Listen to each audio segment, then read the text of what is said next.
السلام عليكم ورحمة الله تعالى وبركاته. أهلا ومرحبا مجددا إخواني أخواتي في قناة سلسلة الشروحات.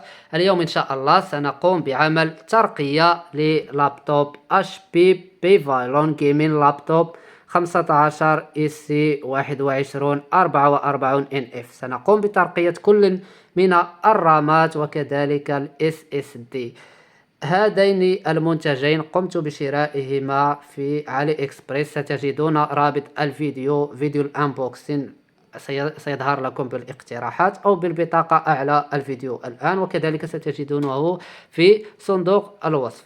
فبدون الإطالة نبدأ على بركة الله.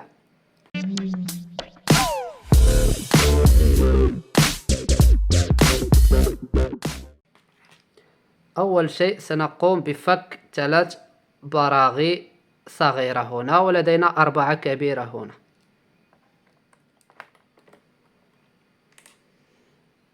الآن سنقوم بفتح اللابتوب من أحد الجانبين باستعمال مثل هذه الأدوات التي قمت كذلك بشرائها من علي إكسبريس. ستجدون فيديو كذلك بالبطاقة في الأعلى أو في صندوق الوصف. هي أدوات مفيدة جدا في فتح الإلكترونيات بمختلف أنواعها وأشكالها. سأبدأ على بركة الله بفتح جوانب اللابتوب من هنا هكذا كما تلاحظون. ثم هذا هو اللابتوب وقطاعه. هنا توجد الرامات، وهنا تأتي هذه العلبة الفارغة لوضع HDD هارد درايف أو SDD. سنقوم الآن بفتح علبة الرامات هذه.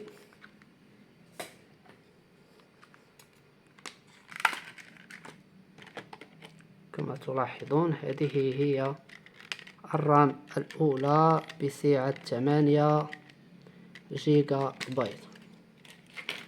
هذه 8، وهذه الأخرى كذلك 8.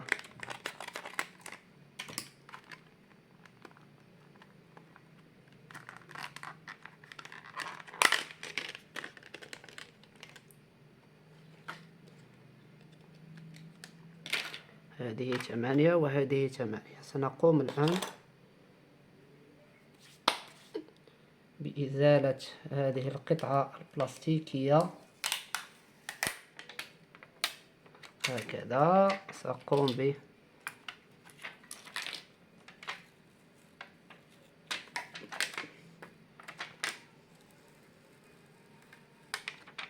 كذا حتى نشتغل عليها. ثم أقوم بإبعاد هذه الجوانب. هذه القديمة، ثم سنركب واحدة جديدة في مكانها هكذا. ثم نقوم بإزالة الأخرى كذلك.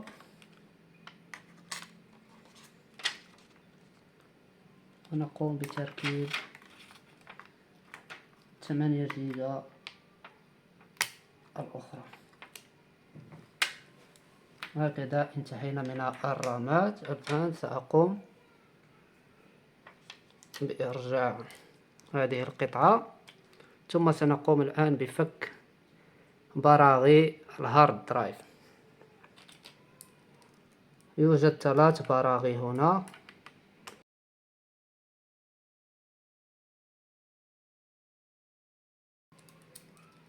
ثم سنقوم بحمل هذه القطعة ونقوم بإزالة بلطف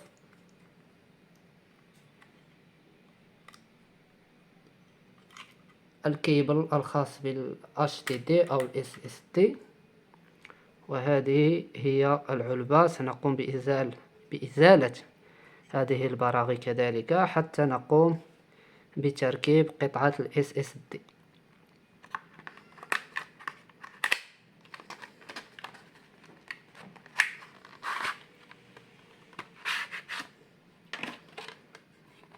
هذا هو ال SSD من شركة لينوفو، يأتي مع 4 براغي الخاصة به. سنركبه أو سنقوم بتركيبه في مكان هذه العلبة الفارغة.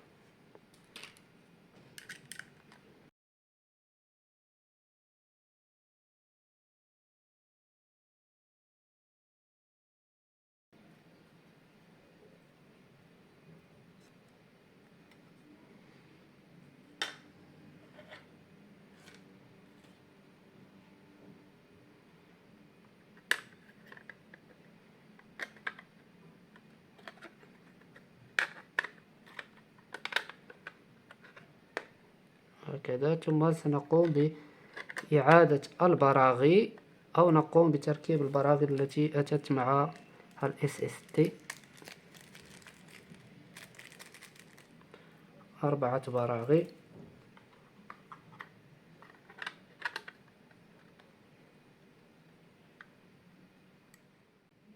الآن سنقوم بإعادة الكيبورد.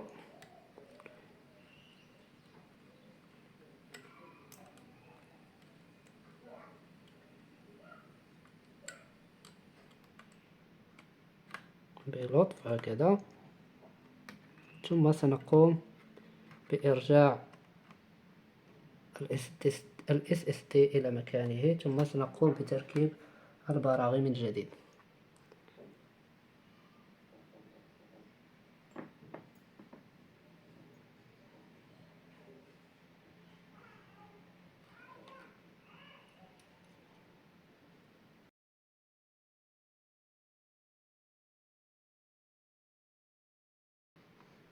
هكذا انتهينا من ترقية كل من الرامات كما لاحظتم، وكذلك قمنا بإضافة SSD 1 تيرا أو 1 تيرا.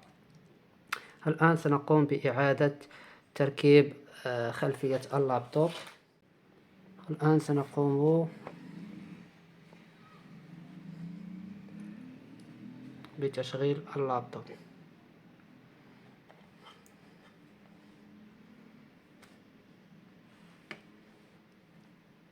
بسم الله.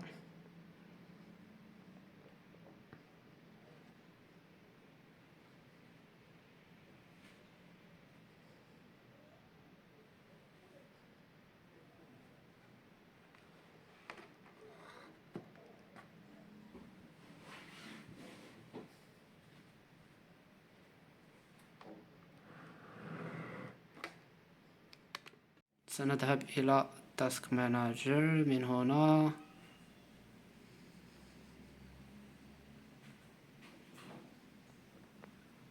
ثم إلى performance، ثم كما تلاحظون 16 جيجا في الرام. كما تلاحظون تحدثت بشكل جيد. الآن سنقوم بالذهاب إلى ديسك مانجمنت،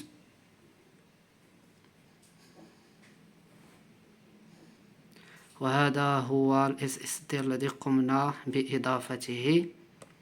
سنجهزه أو نقوم بعمل تهيئة له حتى يشتغل بشكل جيد مع اللابتوب. نختار دي next ثم finish، وهكذا أصبح لدينا قرصين كما تلاحظون. وهذا الذي قمنا بإضافته 1000 جيجا بايت أو 1 تيرا. ذهبنا إلى